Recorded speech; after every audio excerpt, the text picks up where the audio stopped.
Bismillahirrahmanirrahim. Assalamualaikum warahmatullahi wabarakatuh. Balik lagi di channel sama Mas Kunci. Kali ini masih sendiri dan gue bakal ngebawain sebuah cerita yang punya temen gue sendiri. Kenapa dia nggak mau cerita langsung? Karena selalu terbayang-bayang. Cerita ini tentang Gunung Lawu. Pendakiannya di bulan Juni tahun 2006. Kebetulan saat itu dia sama gue masih satu komplek, masih satu perumahan lah.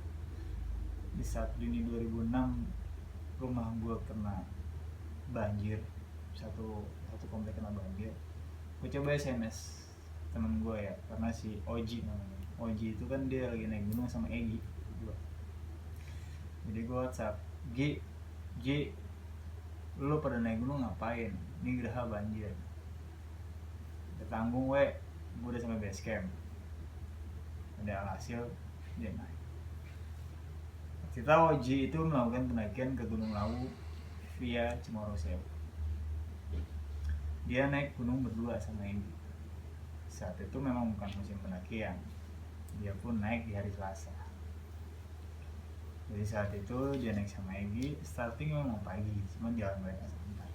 Mereka jalan jam 8 pagi, mulai starting dari base camp Cemoro Sewu. Singkat cerita, jalan mereka santai, nggak ada kendala apa-apa, cuaca cerah segala macam. Tapi pas begitu pengen sampai pos 5, angin sudah mulai tiba-tiba berubah, cuaca mulai berubah, langsung gelap mendung segala macam, dan tiba-tiba langsung berut hujan deras dan dia buru-buru lari. Mereka bangun flashlight, mereka istirahat sampai akhirnya tiba gelap. Pas masuk gelap, hujan reda. Akhirnya Egi dan Oji memutuskan untuk break atau untuk istirahat, mendirikan tenda di pos 5. Mereka mendirikan tenda di pos 5. Mendirikan tenda karena mereka cuma berdua, nggak ada pendaki lain di situ, ya santai aja. Mereka masak depan tenda segala macam. Dan Oji iseng, setelah mereka masak makan, Gi, gue mau keluar ya. Mau kemana Ji? Ya, kita tanya balik. Gue keluarlah cari kayu-kayu buat bakar-bakar. Si Egi nyaut, lo gila, baru hujan, mana ada kayu kering. Nah udah nanti gue ada parafin segala macem lah, bisa diangkat-angkatin lah si Oji. Dan begitu Oji keluar, anehnya yang tadi dia hujan deras itu, yang langit gelap itu, Oji ambil kayu tuh kering, kayunya nggak basah. Saya kira si Oji penasaran, niti kayu satu rantingnya sudah jatuh ya, rantingnya sudah jatuh, itu dia satu-satu sama dia. Pada saat kayu ke, mungkin entah kayu yang keberapa ya, lupa, si Oji ngambil ranting, Oji langsung diem. Oji diem bengong aja. Jadi si Oji waktu itu melihat kaki ya, sepasang kaki yang sangat besar gitu, kaki yang sangat besar. Oji terpaku melihat kaki tersebut sambil tangan kanannya megang ranting yang akan diambil dan kirinya megang ranting beberapa yang sudah dia ambil sebelumnya. Dia lihat terus pelan-pelan ke atas, seperti kain jubah, warnanya putih, jubah panjang ke atas, naik terus. Oji berpikir itu ini apa, kok tinggi banget, kakinya jelas pasang, kaki manusia. Lihat ke atas terus sampai ada kain, semacam kain sorban ya, semacam kain sorban putih. Dan dia melihat sosok laki-laki yang ganteng banget kalau menurut Oji, sangat berwibawa, gagah. Mungkin kalau digambarkan itu seperti sosok-sosok wali pada zaman dulu, berwibawa, gagah dan sangat bercahaya wajahnya. Hasil melihat sosok yang tidak menakutkan, Oji tetap termangu, tapi heran, ini apa bener nggak yang lihat. Akhirnya si Oji memutuskan untuk menunduk dan Oji berucap, ya Allah, maafin aku ya Allah, maafin aku ya Allah, aku tidak berbuat apa-apa, aku tidak menebang pohon, aku tidak mengambil sesuatu yang tidak diizinkan, aku tidak merusak gunung, aku tidak merusak pohon, aku hanya mengambil ranting-ranting yang jatuh di bawah ya Allah. Dia hanya berucap doa kepada Allah Subhanahu wa taala agar dia tidak diganggu saat itu. Tapi begitu dia membuka matanya lagi, sosok itu masih ada di situ. Dan akhirnya Oji menutup mata lagi dan Oji bilang, saya cuma mau ngambil ranting, saya tidak mengganggu, saya cuma mau ngambil ranting. Oji buka matanya lagi dan sosok itu masih di depan Oji. Alhasil Oji memutuskan untuk mundur dan untuk mencari ranting ke sebelah kanan. Konyolnya Oji, kenapa nggak balik ke tenda? Dia balik lagi menyusuri jalur di belakang tenda itu, dia tetap mencari ranting. Dia sesekali nengok ke belakang tempat sosok itu berdiri dan ternyata masih ada di situ. Dia coba tengok lagi, masih ada lagi. Begitu noleh ketiga, sosok itu tidak ada dan Oji langsung lari balik ke tenda. Begitu Oji lari balik ke tenda tergesa-gesa, ya Egi dengan ganteng, kenapa lo? Ngeliat lo ya? Gituin sama si Egi. Jadi namanya Egi ini udah dua, kalau naik gunung selalu berduaan sama si Oji gitu. Jadi si Egi udah paham betul tingkahnya Oji seperti apa gitu. Ya udahlah, udah kayaknya taruh aja, nggak usah dibakar-bakar, lu istirahat tidur. Itu sama si Egi ya. Ojinya dengan wajah yang sangat pucat dan ketakutan, akhirnya dia memutuskan tidur. Pada tidurlah mereka berdua, aman, tidak ada masalah. Besok bangun pagi, mereka masak-masak lagi, santai. Dan dia keluar, begitu mereka packing, mereka bingung, kok kering ya si Egi gitu. Perasaan tadi malam hujan deras banget katanya, kenapa nggak ada bekas-bekas tanda air atau bekas hujan. Terus si Oji bilang, tadi malam gue keluar dari ranting itu kering rantingnya bro, nggak ada ranting basah, makanya gue terusin. Nah udahlah, bodo amat kata si Egi gitu. Kinglah mereka lanjutin jalan. Akhirnya mereka sampai di Argo Dalam, sampai di pondokan-pondokan, di warung-warung di daerah Argo Dalam. Terus mereka memilih untuk tidak mendirikan tenda. Mereka tidur di di sebuah warung gitu. Mereka istirahat di sebuah warung. Karena masih siang banget dan mereka santai banget, akhirnya mereka memutuskan untuk muncak hari itu. Mereka memutuskan untuk coba explore daerah Argo Dalam. Terus mereka mau ada rencana untuk main ke pasar Dieng gitu. Sudah, mereka santai di situ. Pasal mereka santai, ada sosok, bukan porter ya, Egi kurang lebih menjelaskannya seperti ini, bahwa ada kayak sosok ranger atau apapun, namanya Mas Wasiman. Mas Wasiman itu duduk di sebelahnya Egi sama Oji. Udah kalian berdua nggak usah diriin tenda, tidur di sini aja, tidur di warung aja lebih aman. Segi nyaut, iya mas, kita coba istirahat di warung aja lah, mungkin akan lebih aman.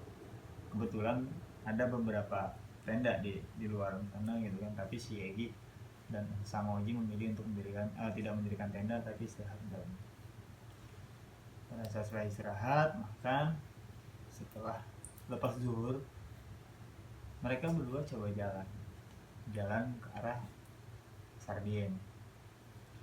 Jalan ke arah Pasar Dieng, mungkin sekarang ya terkenalnya Pasar Dieng atau Pasar Gatan lah ya. Jalan sedikit di situ, ada sesuatu yang aneh menurut Oji. Jadi seperti ada sosok monyet tapi putih. Monyet putih itu loncat terus Oji lihat, terus ada nongol lagi dari satu pohon, monyet putih lagi, dia loncat lagi. Terus Oji bilang, Gi, kayaknya mending kita cabut balik deh ke dalam, mending kita nongkrong di Moyem aja. Udahlah sini aja, nggak apa, nih tempatnya asik kok, apa sih, udah nggak apa, cabut aja. Udah akhirnya asli karena Oji minta balik lagi ke Argo Dalam, dan Egi kayaknya ngelihat gelagat Oji yang makin aneh, kita cabut santai di Argo Dalam. Itu si Egi sama Oji bilang kita nggak punya stok air nih gitu. Ya wis si Oji akhirnya mutusin ya udah deh dia ngambil aja. Jadi sekitar jam 5-an itu si Oji memutuskan untuk bawa jerigen, 2 buah jerigen untuk jalan ke Sindang Derajat. Jadi kenapa Oji memilih dia yang pengen jalan ambil air, karena si Oji tuh mendengar mitos atau cerita-cerita rakyat bahwa air di Sindang Derajat itu memiliki khasiat yang lumayan menarik buat anak bujangan gitu, karena mengisahkan jika cuci muka menggunakan es yang derajat bisa cepet dapat jodoh, bisa kelihatan karismanya, ya hal-hal semacam itulah, sesuatu kebaikan-kebaikan yang didapatkan jika kita menggunakan air yang ada di Sindang Derajat itu untuk cuci muka. Akhirnya si Oji berlama-lama di sana sambil ambil air, kaget udah mau maghrib nih. Dari Oji adalah cabut balik lagi ya. Dari arah Sindang Derajat menuju ke Argo Dalam kan ada kayak arca yang terbungkus kain kayak kain Bali ya, kotak-kotak hitam putih gitu. Dari situ si Oji melihat lagi, tapi bukan monyet. Oji bilang ini Hanoman weh, yang gue lihat sosok Hanoman.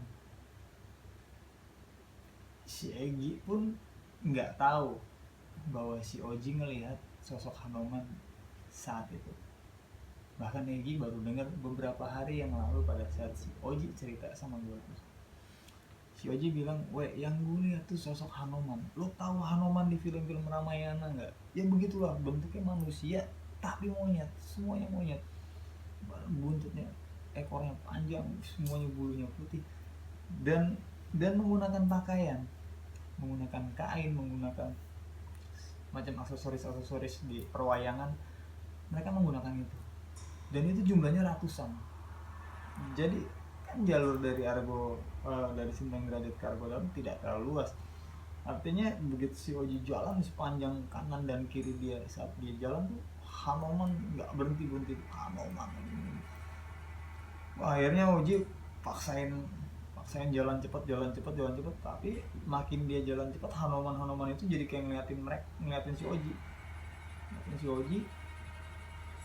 Oji udah makin gak kuat, Oji mau lari, cuma langsung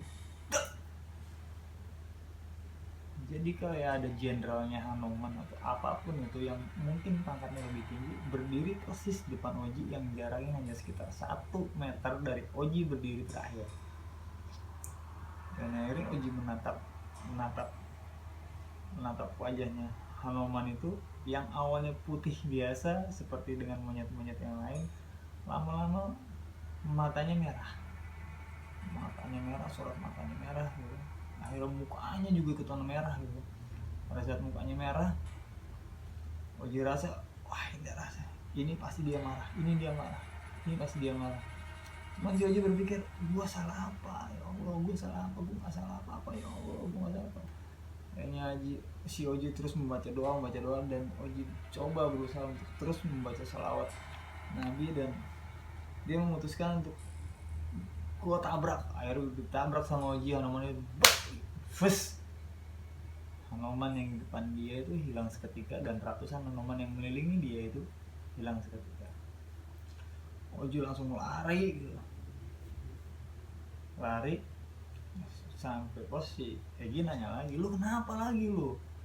Nggak usah ngambil air, bukannya pelan-pelan lu jalan. Si Oji mah bilang, udah enggak apa-apa, gue takut kemaghriban, jalan aja.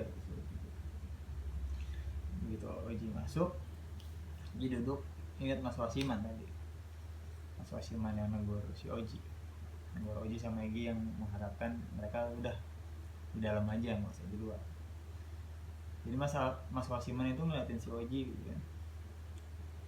Si Oji langsung, kenapa Mas kok ngeliatin saya kayak gitu? Mas Wasiman dari jauh itu, dari seberang warungnya dia masuk bawa kopi, dia duduk sebelah Oji. Terus dia bilang apa? Ji, untung kamu diapa-apain. Oh, si Oji langsung bingung, diapa-apain kenapa mas, emang saya kenapa? Si Oji langsung kayak gitu ke Mas Wasiman. Mas Wasiman bilang, ya untung aja ada leluhur kamu dari Sulawesi yang ikut. Kalau nggak ada leluhur kamu, mungkin kamu sudah diangkut sama Anoman-Anoman itu. Si Oji langsung nengok mukanya Mas Wasiman dengan gila. Si Oji nggak ngomong apa soalnya gitu kan. Si Oji nggak ngomong apa-apa, kayak Gi nggak ngomong, ke Wasiman nggak ngomong. Tapi kenapa dia bisa tahu? Tetap Oji nggak membuka suara karena dia berpikir ngeri nih, sumpah ngeri banget, mukanya tuh ngeri. Guys, jadinya akhirnya si Oji tinggal udah mas nggak apa-apa, jadi santai-santai. Jadi si Oji bilang kayak Gi, diriin tenda aja lah ya, udah mau maghrib ini, udah nggak apa kita diriin tenda. Lu kenapa sih? Udah lah, gue pengen diri tenda. Ya sudah, akhirnya mereka memutuskan untuk langsung buka tenda sebentar, masuk tenda. Kita masak, si Egi, ya Egi orangnya agak bukan apa ya, dia bukan nggak percaya dengan hal-hal yang kayak gitu, bukan nggak percaya dengan hal mistis, tapi dia bodoh amat sama hal kayak gitu. Jadi menurut Egi ya masa bodoh dengan hal-hal seperti itu. Penting dia naik gunung udah selesai. Jadi si Oji tuh udah kayak mau ngomong sama Egi juga percuma, nggak ngomong juga kayak salah gitu karena dia cuma naik gunung berdua kan. Ya akhirnya udahlah, paksa ditahan aja sama dia nggak mau cerita biar dia nggak ingat gitu. Pada saat rutinitas masak udah selesai, makan udah selesai gitu kan, terus si colek lagi sama Egi, lu nggak nyari kayu bakar? Kalau malam bukan nyari kayu bakar? Udahlah, gue capek, gue mau tidur. Si Oji bilang gitu. Akhirnya mereka mutusin untuk berbaring dan coba tidur gitu kan. Begitu baru rebah, senter dimatiin sebagai penerangan tenda. Begitu senter dimatiin,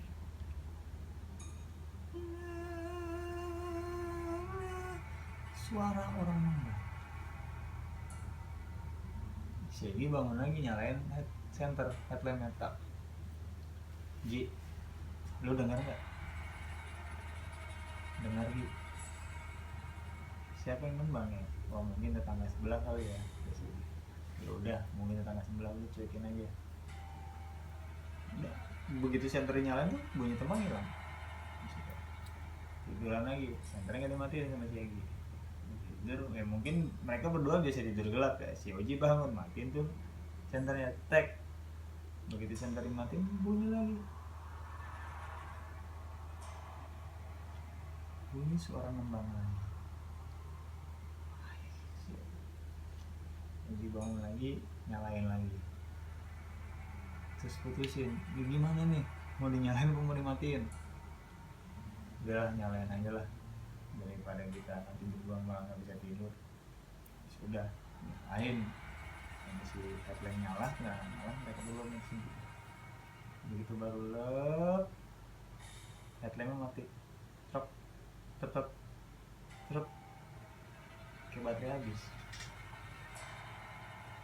Bunyi lagi sinden, lagi lebih panjang. Akhirnya Egi sama Oji ya, dia bangun sambil tetap mendengarkan suara sinden itu makin keras, sinden itu makin keras lagi.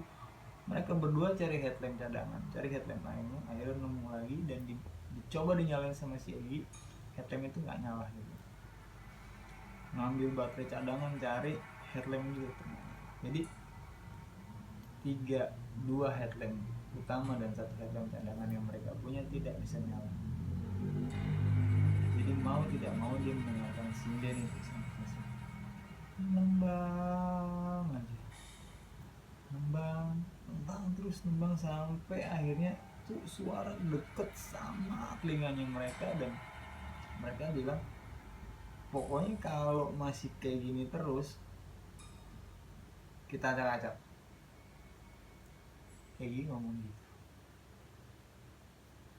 Kenapa Egi gitu? karena Egi bodoh amat sama hal kayak gitu. Menurut si Egi, ya gue manusia, kita manusia nggak boleh takut sama hal kayak gini. Akhirnya si Oji mutusin, sudahlah kita berdoa aja lah, kita berdoa ya. Mereka mutusin, mereka berdoa, mereka ngaji berdua, tapi suara sinen tuh masih terus kenceng. Akhirnya Egi dengan, iya karena sosok Egi kan lumayan berani, akhirnya dia putusin untuk keluar tenda. Dia tengok karena mikirin tidak ada siapa-siapa, dia langsung ke tenda sebelah. Bang, assalamualaikum bang. Tenda sebelah keluar, tanya, abang dengar suara sinen nggak? Egi langsung panik.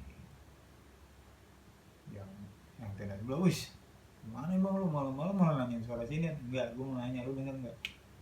Enggak bang, wis gue minjem senter deh kalau kayak gitu, soalnya senter gue tiga-tiganya mati, nggak bisa dinyalain. Oh ya wis bang, pakai, dikasih senter sama tenda sebelah. Lagi balik ke tendanya, begitu masuk ke tendanya, senternya ditaruh, senter tetangga itu suara sinden masih kencang. Tetap begitu digantung, senternya si Oji sama si Egi yang tadi di posisi nyala dan mati, tiba-tiba nyala, prok, dan suara sinden langsung ini. Kok ini nyala? Oke, gangguan selesai. Ambil, dibalikin lagi, ada sini bang, nggak jadi bang, bentar gue udah bener. Jadi balik lagi. Yaudah Ji, nyalain aja deh, nyalain satu dimati. Karena mereka mutusin untuk tidur. Ya tidur, jam 12:30 si Oji kebangun lagi. Ji, gue nggak bisa tidur Ji. Si Egi bilang, udahlah tidur aja, nanti lu kenapa-napa lagi. Udah aja lu jangan aneh-aneh deh Ji, lu mending tidur aja deh. Dia tetap aja gitu kan, si Oji, ya gue nggak bisa tidur mau gimana. Ya udahlah, lu nggak tidur, gue sih mau tidur si Egi. Udah akhirnya si Oji mutusin lagi untuk keluar cari ranting jatuh, mau coba buat api unggun lagi. Oji keluar lagi, dia nggak lupa baca bismillah karena dia selalu berpikir bahwa gue takut ketemu Hanuman itu lagi. Begitu Oji keluar ngambilin ranting, dia berpikir ada sosok yang baik ya, artinya yang dilihat di malam pertama bahwa ada sosok laki-laki dengan jubah dan seperti menggunakan sorban dengan wajah yang sangat tampan dan berkarisma. Kalaupun ketemu itu ya alhamdulillah, dibanding harus ketemu Hanuman. Ada si Oji ngambil kayu dan nyata banget begitu dia ngambil kayu lagi, set, kelihatan lagi sepasang kaki di depan dia.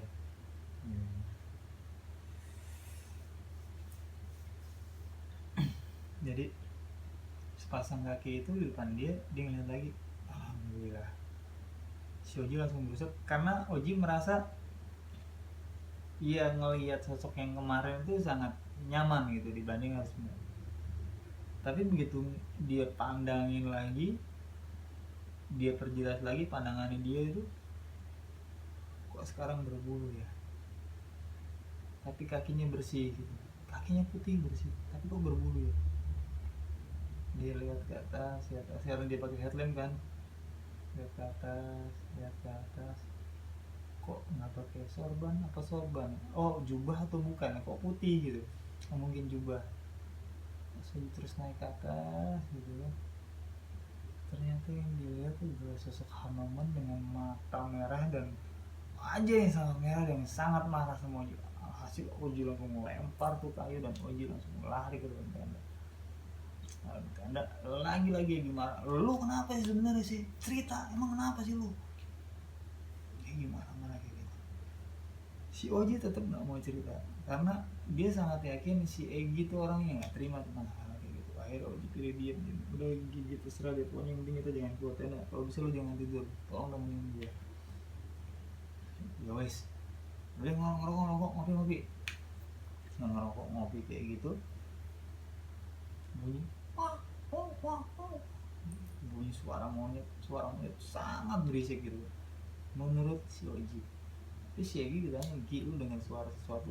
Enggak, gue gak dengar apa-apa, suara angin doang.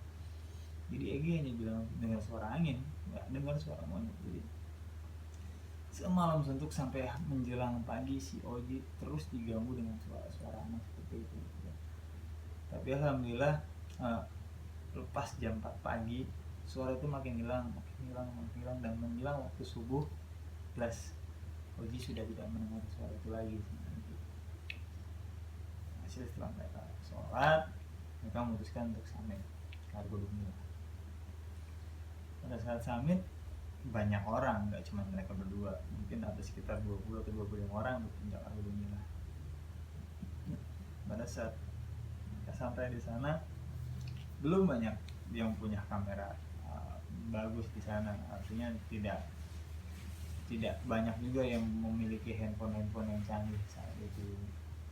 Jadi masih banyak menggunakan kamera SLR ataupun mungkin kamera jadul. Jadi mereka hanya menikmati puncak Argo Dumila, dia santai, dia ngopi, dia ngerokok hal kayak gitu. Tapi lagi-lagi Oji diam. Ki, lu lihat sosok perempuan itu enggak? Akhirnya si Oji ngomong kayak gitu Ji. Itu ada sosok perempuan, hitam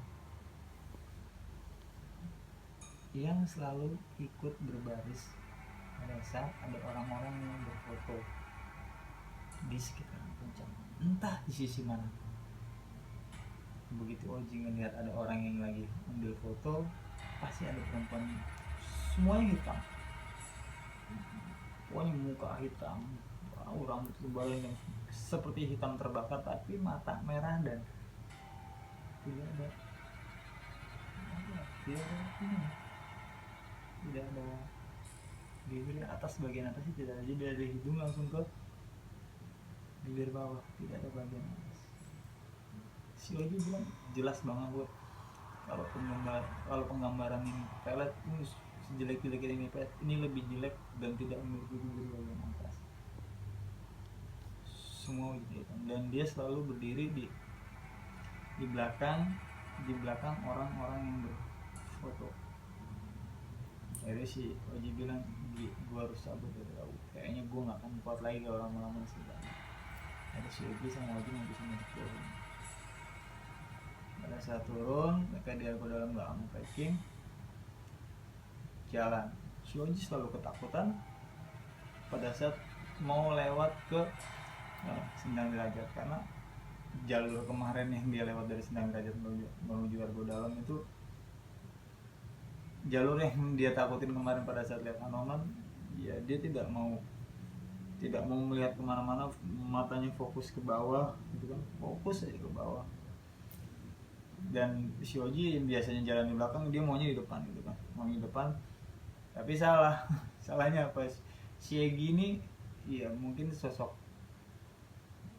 mapala ya, maksudnya seorang mapala yang baru dilantik segala macam, jalannya selalu cepat segala macam. Dan si Oji ini jalannya termasuk agak lambat, jadi selalu ketinggalan.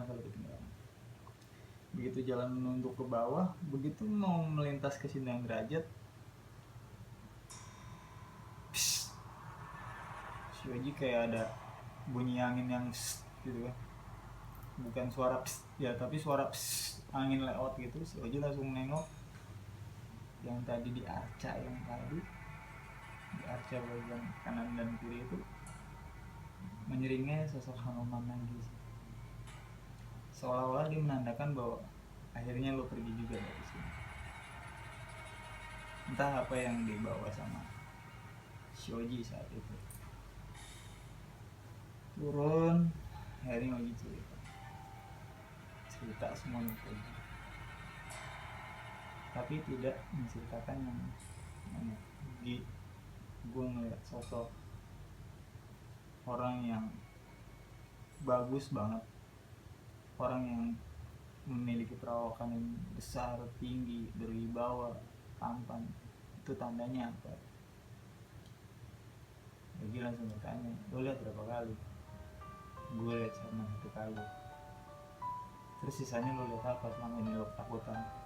Gue ngeliat sesuatu yang sangat menyeramkan, tapi gue gak mau cerita itu bentuknya apa. yang jelas itu sangat menyenangkan.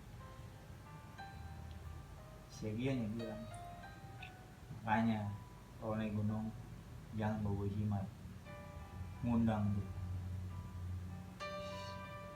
Si Oji itu bener-bener ya diam gitu, lagi ngomong kayak gitu. Kenapa, dia bilang, kenapa sih lo ngomong gitu, perasaan kan gue nggak ngomong gue bawa apa.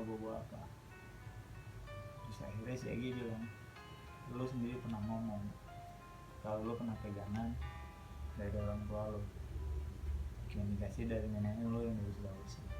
Lain kali kalau mau naik gunung tinggalin semuanya, biar nggak ada sesuatu yang ngundang. Takutnya apa yang lo bawa itu bakal mengundang penunggu yang ada di sini. Kalau lo kuat nggak masalah, kalau lo nggak kuat kita semua kena masalah. Dari si Oji diam, hasil mereka juga turun aman sampai ke base camp Sewu, dan mereka melanjutkan dia pulang migrasi dengan selamat. Ya, kurang lebih itu aja cerita dari gua sekarang. Mudah-mudahan ceritanya bisa dinikmati sama teman-teman semua. Salam santai. Assalamualaikum warahmatullahi wabarakatuh.